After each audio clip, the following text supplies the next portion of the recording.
Terminer le projet de nouveau stade du côté de Montpellier, alors c'est pas une information neuve puisque ça avait déjà été annoncé par un politique, mais ici c'est Louis Nicolin lui-même qui le confirme, et il le confirme avec des mots qui sont quelque peu déchirants, parce qu'il dit qu'il s'est clairement investi à fond sur ce projet, qu'il y a même mis un petit peu de sa santé, mais que désormais c'était finito, il abandonnait le projet de nouveau stade. Alors faut avoir en tête que le stade de Hamosson, le stade actuel de Montpellier, c'est une catastrophe. Il est d'une vétusté indescriptible.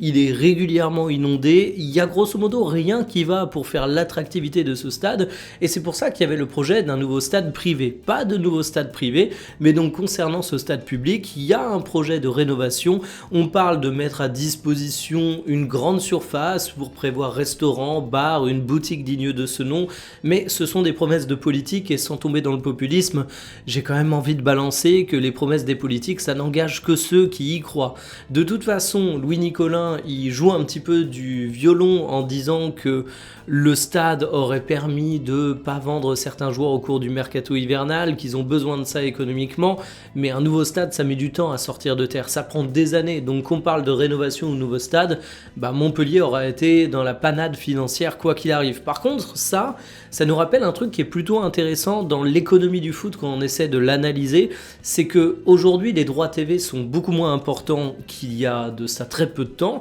donc les clubs sont obligés de trouver d'autres sources de revenus. Il y a la vente de joueurs, c'est évidemment le truc sur lequel on se repose depuis quelques années, la solution de facilité, mais il va également falloir développer le merchandising, les revenus annexes, la billetterie des stades, et dans ce contexte, la qualité de l'enceinte sportive des clubs est plus importante que jamais, et c'est peut-être pour ça que du côté du club de Montpellier, ça grince autant des dents à rester du côté de la Mosson.